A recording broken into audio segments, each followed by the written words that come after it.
Americans are eating less wheat than they have in the last 100 years. While many have decided to avoid grains and gluten altogether, researchers are looking for ways to make wheat products more digestible for consumers and more profitable for farmers. I remember the early 2000s, the Atkins diet became popular, and you could see that the wheat consumption in the U.S. dropped. Book The Wheat Belly came out, and that was another hit on the use of wheat for consumers in the U.S. So we've got work to do. We want to get to the bottom of this if we can. From there, it'll be our job to promote, educate consumers as to some of the results of this, and this is sort of a first step. AURI constantly scans the horizon for new solutions to ongoing problems and applies an innovation lens to those areas. Our goal at AURI is to create new market possibilities that create economic opportunities for wheat producers to work wheat into their rotations. We know that wheat digestibility issues have been increasing for the last couple of decades, and we aren't 100% sure as to why. We believe this research could be a solution to the ongoing issue of declining wheat consumption. Funded through the Minnesota Department of Agriculture's Agricultural Growth Research and Innovation Crop Research Grant, this multi-year research project brings together expertise from the University of Minnesota, the Minnesota Wheat Research and Promotion Council, the Agricultural Utilization Research Institute, and Back When Foods. Surprisingly, gluten may not be what people are reacting to in wheat products, and particularly for those who suffer from non-celiac gluten sensitivity and irritable bowel syndrome. Excess sugars or fructans and proteins are factors that trigger consumer sensitivities, such as bloating, discomfort, and IBS. These sugars are called FODMAPs and proteins are called ATIs. FODMAPs are present in some common foods, yet best tolerated if less than 0.3 grams per serving, about 2 slices of bread. The research focuses on finding where these potential irritants are in cereal grains and what can be done to reduce them. Dr. James Anderson, a plant breeder with the University of Minnesota, gathered an extensive grain panel. We wanted to answer that question, what is the role of genetics in this? And specifically, has plant breeding or wheat breeding in particular changed the levels of FODMAPs and ATI? Cereal grains are divided into 3 categories: ancient, heritage, and modern wheat lines. So this was a panel of originally 230 lines that we assembled, and we also did DNA sequencing on them. So we basically got a DNA fingerprint of each one of these lines, and then we can use that genetic information to try to correlate that with the ATIs and FODMAPs. The genetic studies showed a fairly complex pattern of inheritance, meaning it's not 1 or 2 genes that are explaining most of the variation for ATI and FODMAPs. Instead, it looks like many genes of minor effect. But we did see about 2x variation in the ATI levels and a 3x variation in the FODMAP levels. What that means for breeding is it's going to be a little bit slower process to make those changes.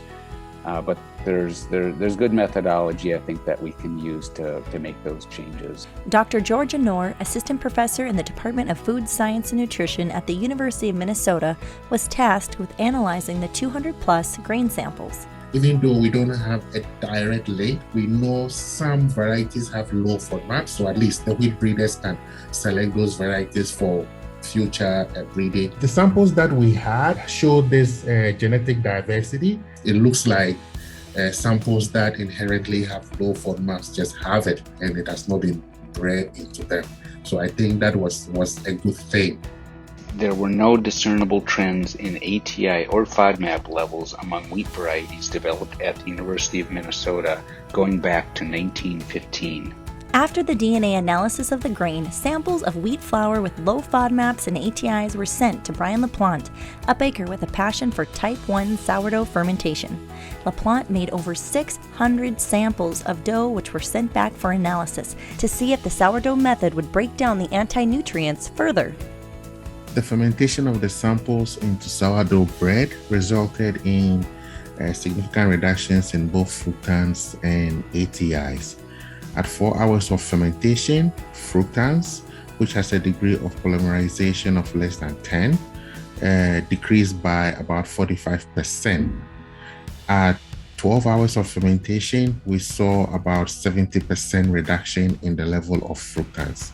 With regards to the ATI levels, we saw about an 18% reduction in ATIs at 4 hours of fermentation. And as the fermentation went on to 12 hours, we saw a 41% reduction. This is still very significant. We have almost about half of the levels of ATIs reduced after 12 hours of fermentation. At least the consumer can do something at home to make their wheat samples or their wheat product a lot more digestible by just fermenting these samples.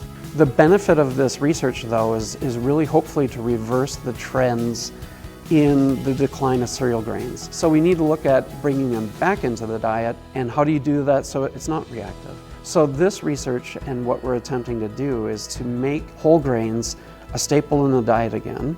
And it's beneficial for farmers because we can start increasing demand and consumption for cereal grains again, which is so important for their rotational crop purposes. And it needs to be an important part of their profitability too. And I think this study has allowed us to kind of quantify the changes that occur to these FODMAPs when you do sourdough. I don't think I've really seen a lot of research that have also looked at what we did, like documenting the ATIs and the FODMAPs when you do fermentation. So this is a very good step. It gives us a lot of baseline information for future work. The main takeaway from this project is that the processing is maybe playing a bigger role than the genetics. This research impacts everyone in the value chain.